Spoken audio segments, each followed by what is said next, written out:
Мына алаш лидерлерін қайда атқан дейді ғой. Мен мына әкімшілікті істегенім қандай жақсы болды. Мен біліп алдым қай жерде атқанын Алматыда. Зәкең айтты, аналарға айтшы, ана КГБ-ның астына мені кіргізсін деп. Заманбек айтқаннан қайда барады екен КГБ? Кім бар? Әрмиял Тасынбеков бар. Соны алып екеуміз бардық. Барсақ барғанда КГБ-ның астында, терең астында жол бар екен. Ол жолмен ана ар жағында бір парк бар, кішкентай пионер лагерь несі болды, сарайы болды. Қазіргі ескерткіш тұр ғой. Ұйғыр театрының астында ғой, а? Ұйғыр емес, тура КГБ-ның қарсысында. Қазіргі КМБ-ның қасында. Иә, КМБ-ның қарсысында тура ана сол жерде қазір ескерткіш қойылды ғой, бір саяси қуғын-сүргін құрбандарының ескерткіші. Тура сол ескерткіштің астында ататын кезде кешкі жақын атады екен. Жетілер, сегіздер кезінде ана ататын жерді барып көрдік. Алла, ана қабырғаның бар қан сияқты көрінді маған. Ала көлеңке прожектор бүйтіп қарап бәрін көрдік. Сон 20-30 адамды атады күнде. Сонан кейін жаңағы оларды атып жатқан кезде жаңағы жерде паркте офицерлердің биін ұйымдасып, музыканы қойып қояды екен. Вальс билейді. Аналардың бәрі.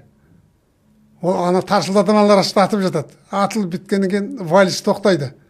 Бәрін таратады да, содан кейін бір хлеб деген машиналар қаптайды. Хлеб. Нан. Содан кейін жаңағы өліктерді мешекке салған әкеп хлебті лақтырады неге? Машиналарға. Лақтырады да, содан кейін қазіргі жаңалық қалып барады. Жаңалық апарды да лақтырып көмілмегендерді ала жатады. Мен бұл суретті өзім бертін қана білдім. Мен ол жаңағы видеоны көрген кезде оның ішінде өзімнің кетіп бара жатқанымды байқамаппын да. Өзіңізді қалай таныдыңыз? Мен емес, менің жанымда бірге барған құрбым танып тұр ғой оны. Гүлшат Төпенова Гүлшат деген құрбым, бірге барғанбыз екеуміз сол күні. Содан кейін екеуміз де ұсталдық. Мен Қаскелең ровдысына, ол Фрунзенский сол кезде, қазір Алмалы ма, сол неге ұсталды.